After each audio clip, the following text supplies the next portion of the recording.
हुजूर अलैहिस्सलातु वस्सलाम ने फरमाया कि मोमिन का मामला भी बड़ा अजीब है कि उसे अगर तकलीफ होती है तो उस पर वो सब्र करता है, या उसे खुशी मिलती है तो उस पर वो शुक्र करता है। तो दोनों सूरतों में अल्लाह उसको अजर अता करता है, और ये सिर्फ शान मोमिन की ही है कि वो मुसीबत पर सब्र करे। बल्कि फरमाया कि मोमिन के पाँव में कांटा भी चुभता है तो उसका भी उसको अजर दिया जाता है, उसके दर्जे बुलंद होते हैं, उसके गुनाह माफ़ कर दिए जाते हैं, उसकी ख़ताओं से दरगुजर कर लिया जाता है। लेकिन ये मशरूत है उस तकलीफ़ को सब्र के साथ बर्दाश्त करने से। अगर वो वावेला करता है, नाशुक्री के कलिमात कहता है, तो तकलीफ़ तो ख़त्म नहीं होती लेकिन अजर ज़ाइल कर दिया जाता है। तो इसलिए हमें हर सूरत के अंदर सब्र के दामन को मजबूती से थामने की तलकीन की गई है। और अहले ईमान को ये भी सबक दिया गया कि जब उन्हें कोई भी मुसीबत पहुंचती है तो वो कहते हैं इन्ना लिल्लाहि व इन्ना इलैहि राजिऊन, कि हम उसी के हैं और उसी के हुजूर पलट के जाना है। तो ये वो अमर है कि जो उनकी तबीयत के अंदर ठहराव पैदा करता है और उनकी ज़िंदगियों के अंदर अल्लाह ताला जल्ला शानहू पर जो यकीन है उसका पता देता है।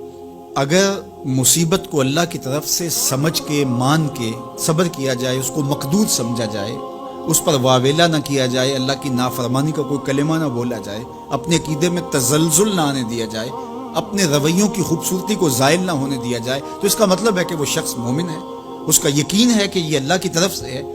तो फिर उसके यकीन के सिले के अंदर अल्लाह उसको फिर हिदायत कल्ब का चरागा नसीब करता है। और फरमाया वल्लाहु बिकुल्लि शैइन अलीम, और अल्लाह हर शय को जानने वाला है। उसे पता है कि किसी पर मुसीबत नाजिल क्यों करनी है, और इस मुसीबत से उसका इम्तिहान लेना मकसूद है, उसके दर्जों को बुलंद करना मकसूद है, उसके गुनाहों को माफ़ करना मकसूद है, उसको किसी आजमाइश में डाल करके उसको मज़ीद कुंदन बनाना मकसूद है, या उसका क्या मकसूद है, उसको सज़ा देना मकसूद है, ये उसे पता है।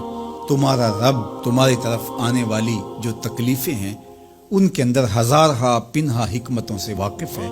यहाँ ये बात भी समझने के काबिल है कि जो शख्स मुसीबत के आने पर सब्र और इस्तिकामत के साथ उससे निपटता है और अल्लाह पर जो उसका यकीन है उसमें तज़ल्ज़ुल पैदा नहीं होने देता। कुल्लुम मिन इंदिल्लाह, ए महबूब फरमा दीजिए जो कुछ है वो तुम्हारे रब की तरफ से। ये उसका ख्याल और फिक्र है कि ये मेरे अल्लाह की तरफ से, तो फिर उस मुसीबत को टालने वाला भी वही है।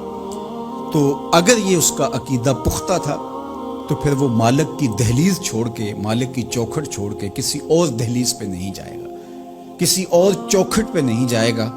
वो उस मुसीबत को दूर करने वाला मुअस्सिर हकीकी अल्लाह को ही जानता होगा और उसी के हुजूर दुआएं करेगा, इल्तिजाएं करेगा, किसी शिर्क का इर्तिकाब नहीं कर सकता है, और वो मालिक की दहलीज से कभी रूह गर्दानी नहीं कर सकता, बल्कि इस तकलीफ़ के आने से वो अपने रब के साथ और ज़्यादा जुड़ जाएगा।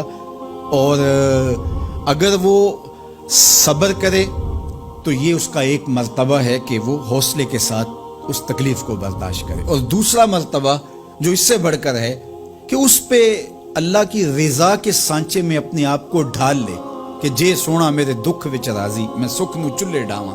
अगर वो इस बात पे राजी है तो कोई बात नहीं है, मैं इस पे राजी हूँ कि मेरे रब की ये रज़ा है। तो ये दोनों चीज़ों का मिल जाना, या दोनों में से किसी एक का मिल जाना, ये अल्लाह की तरफ से उसको दिया गया इनाम है जो इस मुश्किल हालात में उसको हासिल होता है। अब वो किस कैफियत में है अल्लाह ताला उसको खूब जानता है कि वो इस पे सब्र कर रहा है या उसका अंदर डोल रहा है, उसका अकीदा कमज़ोर था और वो कमज़ोरी के बायस जो है वो तज़ल्ज़ुल का, तज़ब्ज़ुब का शिकार हो गया।